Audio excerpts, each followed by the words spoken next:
Kalau tadi disebut ada 4C, ada 6C. Paradigma di pendidikan pesantren itu sebetulnya dasarnya itu cuma satu K, keramat. Karena mengembangkan sistem atau model pendidikan yang canggih seperti perguruan tinggi itu jelas-jelas berbiaya tinggi. Sedangkan keramat itu dasarnya itu orang harus tirakat, itu harus bisa, harus kuat. Nah ini yang repot. Jadi kayak Rejoso sekarang itu masih keramat atau enggak, itu saya juga pusing. Karena sudah jadi canggih begitu, keramatnya ikut apa enggak.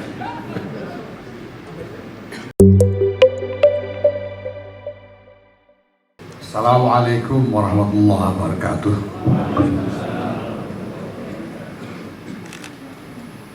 Alhamdulillah, syukurillah, wassalatu wassalamu ala rasulillah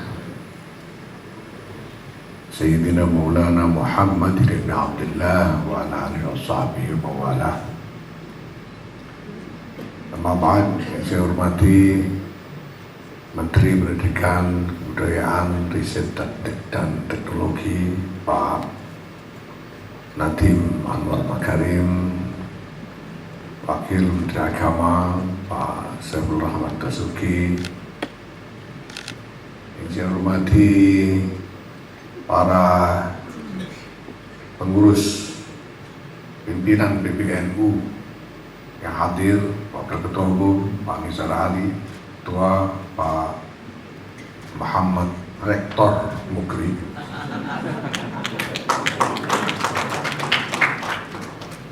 Wakil Sekjen, Wakil Sekjen Pak Imron Hamid, dan sejumlah pengurus yang lain baik dari lembaga perguruan tinggi NU maupun dari Ma'arif dan lembaga-lembaga yang lain yang hadir. Yang saya hormati para pejabat pemerintahan yang hadir, baik dari sipil, TNI, Polri, para rektor, pemangku perguruan tinggi, para sesepuh. Ini ada sesepuh yang penting sekali ini, Haji Zuhair Wijaya Hasan dari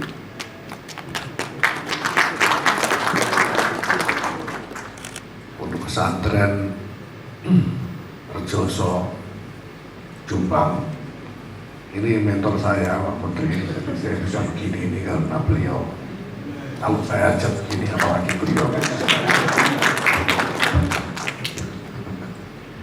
Dan sekalian saya hormati Bapak Ibu.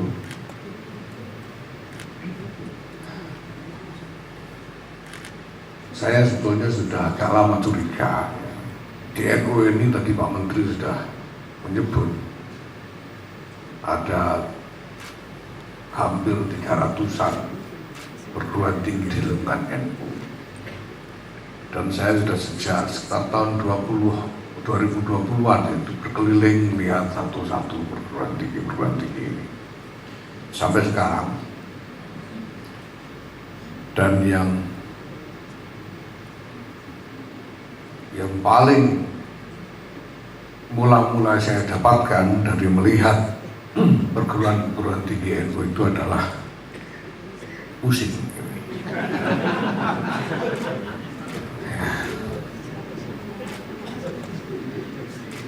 Sampai-sampai saya curiga, jangan-jangan orang-orang NU ini mendirikan perguruan tinggi ini cuma karena ngiler saja.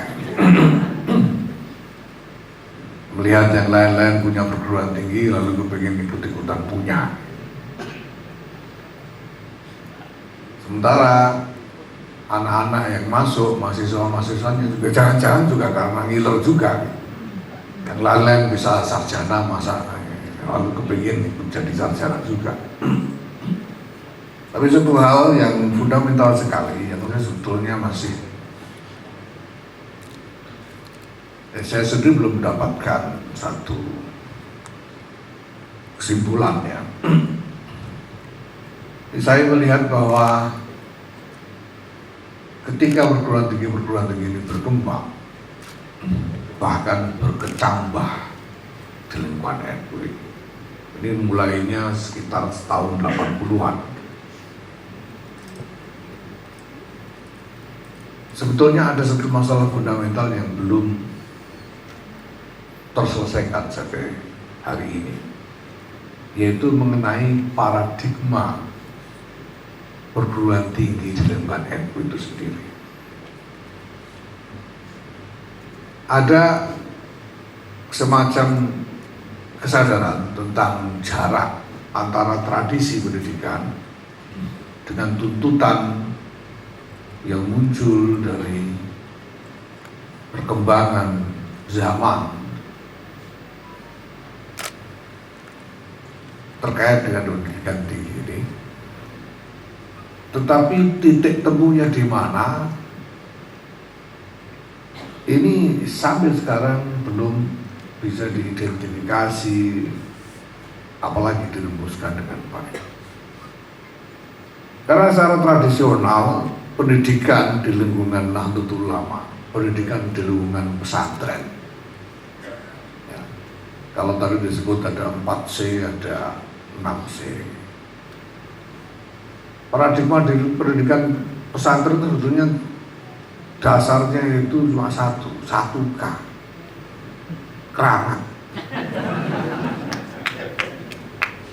Jadi pendidikan pesantren nomor satu yang penting keramat dulu, yang lain-lain nanti menyusul. Soal pengetahuan kognitif dan lain-lain itu nanti akan mendapatkan landasan untuk berkembang kalau keramatnya dapat. Nah kemudian tiba-tiba di tengah perubahan zaman ini kita punya kebutuhan untuk mengembangkan macam-macam kapasitas knowledge, kapasitas pengetahuan kognitif yang begitu luas yang harus dikejar. Sehingga kemudian kalangan NU juga berpikir bagaimana mengejar tuntutan penguasaan pengetahuan kognitif secara lebih cepat, ya, lebih progresif. Nah cuma lalu kalau itu dikejar, ini keramatnya ikut apa enggak? Ini sampai sekarang belum ketemu. Karena mengembangkan sistem atau model pendidikan yang canggih seperti perguruan tinggi itu jelas-jelas berbiaya tinggi. Sedangkan keramat itu dasarnya itu orang harus tirakat, itu harus bisa, harus kuat. Nah ini yang repot. Jadi kayak Rejoso sekarang itu masih keramat atau enggak, itu saya juga pusing. Karena sudah jadi canggih begitu, keramatnya ikut apa enggak. Nah ini belum ketemu sampai sekarang. Ada yang karena tidak mau melepaskan keramatnya itu sampai zuhud, sudah bikin rupa sehingga 10 tahun, 15 tahun mahasiswanya cuma 70 orang itu dibetah-betahkan aja, itu ada. Ya mungkin karena ingin mempertahankan keramatnya itu.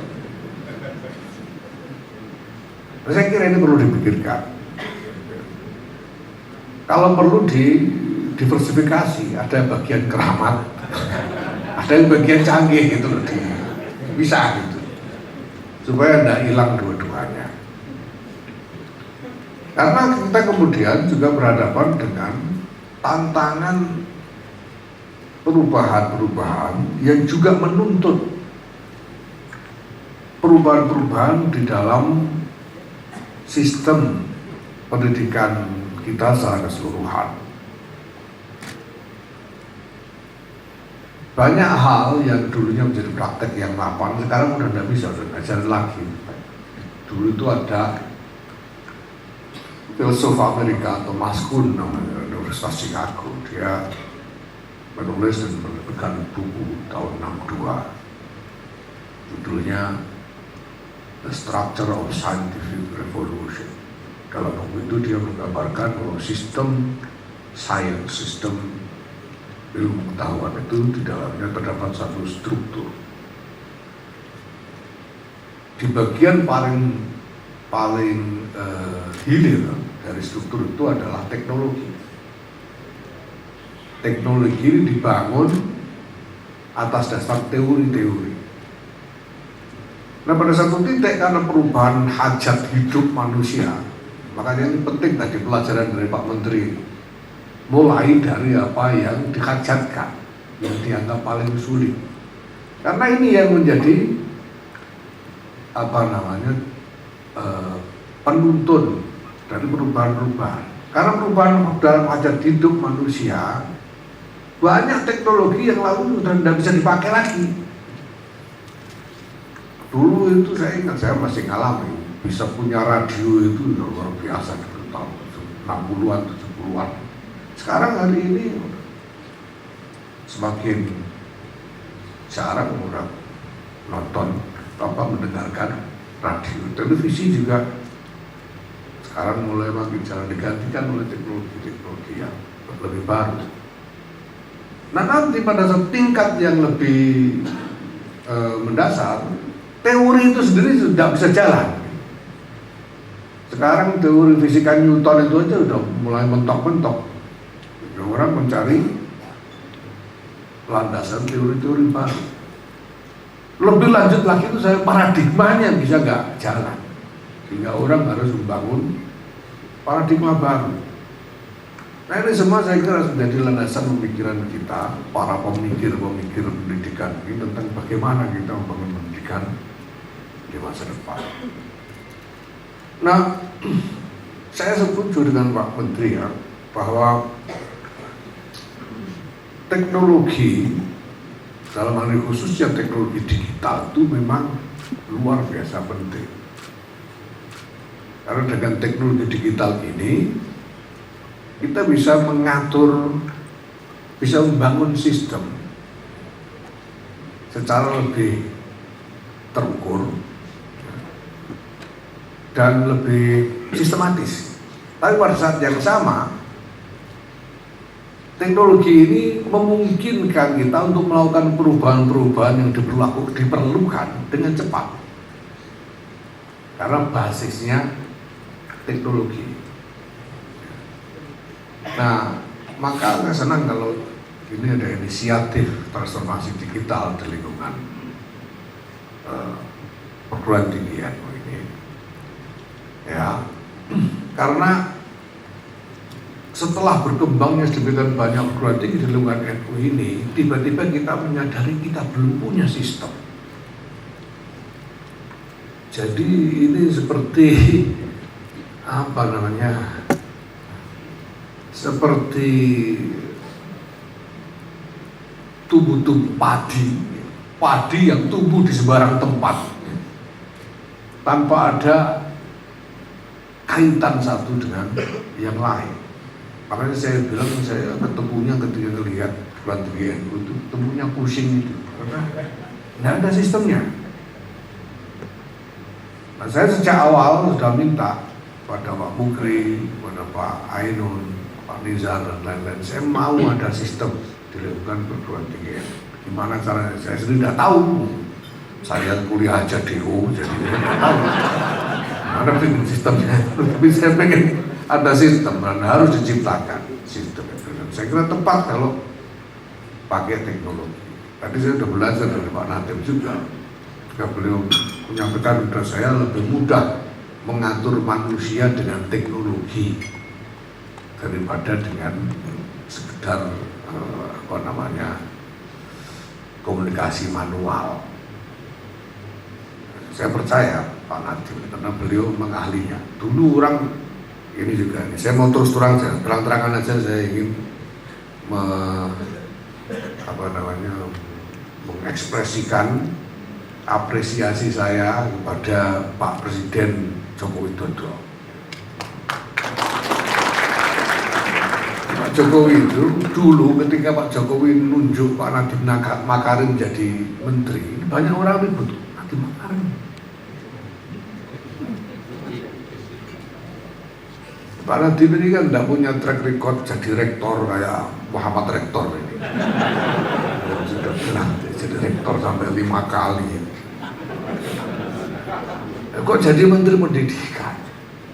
Orang nggak ada yang ngerti. Nah, hari-hari ini kita baru tahu bahwa maksudnya adalah bagaimana membangun sistem, mengerangkai sistem, mengerangkai kehidupan pendidikan nasional Indonesia ini dalam satu sistem yang backbone-nya, tulang punggungnya adalah teknologi digital. Dan Pak Nadiem ini leading actor dalam digital business di Indonesia. Tidak ada orang lebih tahu tentang itu dari saya kira ini pertimbangan Pak Presiden Jokowi untuk memilih Pak Nadiem jadi Menteri Pendidikan. Memang ada sejumlah hal terkait gagasan Pak Jokowi ini yang buat sebagian orang atau mungkin banyak orang kedengaran aneh, tapi sebetulnya di dalamnya ada pertimbangan-pertimbangan yang luar biasa strategis. Soal IKN misalnya, sampai sekarang banyak yang masih terang-terangan nggak mau kan, kalau menang udah akan pindah, nggak jadi. Misalnya ada yang begitu kan, ya orang makanya masih belum ngerti. Padahal kalau dipikir ini luar biasa strategis. Ya sekarang mari kita, ya saya mau bicara dikit soal ini ya. Ini kita lihat sekarang dalam soal pertahanan keamanan. Indonesia ini nyaris seluas Eropa dengan geografi berpulau-pulau sedemikian rupa. Ya. Tidak mungkin memelihara keamanan Indonesia ini dan membangun pertahanan yang handal untuk mempertahankan negara ini kecuali dengan sistem yang terpusat. Tidak mungkin. Di mana-mana di seluruh dunia itu yang namanya keamanan dan pertahanan dan keamanan itu dikendalikan dari satu central security system itu. Dan membangun sistem security yang terpusat itu butuh infrastruktur besar-besaran. Tanya dari Kodam, tahu betul, butuh infrastruktur besar-besaran. Nah ini kalau dan infrastruktur itu tidak boleh jauh-jauh dari ibu kota. Karena kontrol utamanya harus dari kepala negara, kepala pemerintah. Nah kalau di Jakarta mau ditaruh di mana? Ini tanya Pak, siapa Pak? Dari Kodam, Pak Yunus. Tidak ada tempat lagi. Jakarta mau taruh di mana? Apalagi di Jakarta, di Jawa mau ditaruh di mana? Ini infrastruktur besar-besaran, nggak ada lagi tempat. Padahal kalau sudah dibangun itu, kita tidak akan pernah punya kapasitas yang dibutuhkan untuk mempertahankan negara ini dari serangan manapun. Tidak mungkin. Maka harus dari tempat yang memungkinkan untuk membangun infrastruktur pertahanan. Nah tempatnya di mana? Nah ini yang luar biasa lagi. Di Kalimantan, di Kalimantan Timur. Kenapa? Karena Kalimantan itu disitulah perbatasan darat kita yang paling panjang. Dan di Kalimantan itu menjadi tempat ekstraksi sumber daya alam yang paling besar di seluruh Indonesia. Itu wilayah ekstraksi sumber daya alam yang terbesar. Jadi di situ itu masih leluasa, space, ruang untuk membangun pusat kendali pertahanan keamanan. Tempatkan di Kalimantan Timur. Kenapa bukan di Kalimantan Tengah? Kalimantan Timur karena bisa dekat, bisa membangun fasilitas pelabuhan, baik itu pelabuhan bisnis maupun pelabuhan pertahanan, keamanan, dekat dengan pantai. Dan sekaligus ini bisa menjadi pusat kendali untuk melakukan surveillance terhadap kegiatan-kegiatan ekstraksi sumber daya alam. Ini luar biasa. Saya sampai mikir, ini kebijakan semacam ini biasanya di tempat-tempat lain dimanapun itu harusnya merupakan produk dari think tank besar. Kebijakan untuk pindah ibu kota itu pertimbangannya itu kalau enggak dengan studi yang ekstensif itu biasanya enggak berani ambil putusan. Kemudian pindahnya kemana di Indonesia itu juga harus studi ekstensif juga, harus think tank besar. Dan saya enggak tahu, mungkin Pak Nadiem tahu think tanknya Pak Jokowi ini mana gitu. Saya sampai curiga jangan-jangan Pak Jokowi dapat pangsit. Ini adalah kebijakan sangat strategis yang memang dibutuhkan menjadi hajat dari bangsa dan negara dan lain-lain. Ini termasuk juga soal digitalisasi sistem pendidikan sebagaimana yang sekarang dipimpin oleh Pak Nadiem. Ya. Nah, ini Bapak Ibu sekalian adalah inisiatif yang memang harus kita ikuti arahnya. Tidak ada pilihan lain. Kita memang harus ikut arahnya. Nah, sekarang saya itu justru bahwa saya ini inisiatif strategis ini nanti bisa terus apa enggak? Karena ini yang dibutuhkan. Jangan sampai ini rusak hanya gara-gara kepentingan sesaat. Nah, Pak Nadiem tadi mengatakan bahwa lebih mudah mengatur orang banyak ini dengan teknologi. Ini pelajaran penting sekali. Saya minta ini diingat juga oleh teman-teman sekalian. Ya. Tapi teknologi itu kan ya tetap butuh manusia. Karena harus manusia yang mengoperasikan teknologi. Nah, yang kita butuhkan sekarang adalah bagaimana kita menempatkan orang yang tepat di tempat yang tepat.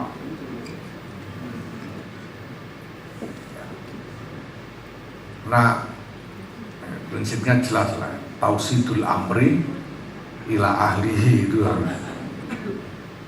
Nah, untuk mengukur siapa yang tepat di tempat yang tepat itu butuh meritokrasi. Tidak bisa asal-asalan. Tidak bisa asal kenal ketua umum lalu bisa jadi ini itu kan tidak boleh. Ini harus ada ukurannya. Dan kita sudah dituntun dengan itu. Ini ayat yang dibaca Qorik tadi itu. Ya ayyuhalladzina amanu yaqil lakum tafassahu fafsahu yafsahillahu lakum. Wa taqilan suzu fansuzu. Nah, itu kalau itu dilakukan yarfa'illahu alladzina amanu walladzina utul ilma darajat. Ini semua ayat tentang meritokrasi. Cuma di pondok-pondok itu kalau muludan atau khol biasanya dipotong cuma ditulis ya failahnya saja gitu. Yang nggak tahu depannya apa. Nah, ini itu agak mengacaukan pemahaman sebetulnya. Karena Quran itu memang begitu. Jadi kita memotong ayat itu harus pas. Kalau enggak bisa bingung. Makna ini bisa bingung. Inna khalaqnakum min dzakari wa unsa wa ja'alnakum syu'uban wa qabaila lita'arafu. Itu motongnya harus pas. Kalau enggak pas inna khalaqnakum min dzakar itu repot. Nanti bingung orang memahami. Nah, ini ayat tentang meritokrasi. Zakira lakum tafassahu fafsahu wa idza qila yafsahillahu lakum wa idza qila lakum wa idza qila suzu fansuzu. Artinya apa? Kita ini harus disiplin di dalam berorganisasi. Kalau perintahnya perluas lingkaran, ya harus semuanya bergerak untuk memperluas lingkaran. Kalau komandonya itu perketat konsolidasi, ya harus diketatkan. Izaqilan suzu, ya fansuzu. Kalau itu dilakukan, disiplin organisasi itu dilakukan, baru nanti kelihatan. amanu minkum. Iman itu apa? Iman itu dedikasi. Ilmu itu apa? Ilmu itu kapasitas. Di situ nanti kelihatan siapa yang dedikasinya lebih tinggi, siapa kapasitasnya lebih tinggi. Nah, yang kelihatan itu nanti akan mendapatkan, yang akan diangkat derajatnya untuk menempati posisi-posisi yang lebih tinggi dan mengerjakan tugas-tugas yang lebih berat. Ya, maka ini saya minta dijadikan prinsip di dalam membangun agenda pengembangan perguruan tinggi dilakukan NU ini. Ya. Dan yang pertama adalah asas memenuhi hajat. Jangan cuma karena kepingin punya. Hajatnya itu apa? Kalau seperti bilang Pak Nadiem tadi, kalau cuma punya ternyata tidak ada hajat, ya jadi tidak berguna. Ini yang pertama. Yang kedua, supaya semuanya dimasukkan ke dalam satu sistem sehingga bisa saling tunjang satu sama lain. Kalau sendiri-sendiri itu mau berkembang itu pasti payah. Udah ini pelajaran teman kanak-kanak lah, yang namanya bidding itu kalau sendiri-sendiri mudah patah, kalau digedel jadi susah. Ya, ini saya minta ini menjadi agenda utama. Kalau kita bisa membangun basisnya sekarang dengan desain yang valid dan dengan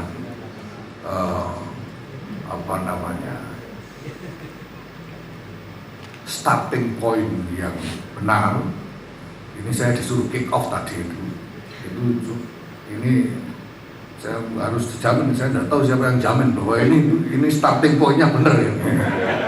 Awas kalau tidak benar ini sudah kadung benar ini repot. Itu starting point supaya ke depan itu bisa terus berkembang. Ya, saya tidak tahu matinya kapan. Saya tidak tahu kalau habis periode nanti cabang-cabang masih mau milih saya apa enggak. Tapi saya mau semua yang dimulai pada periode ini tidak boleh tidak diteruskan oleh siapapun yang akan memegang keputusan. Demikian saya kira.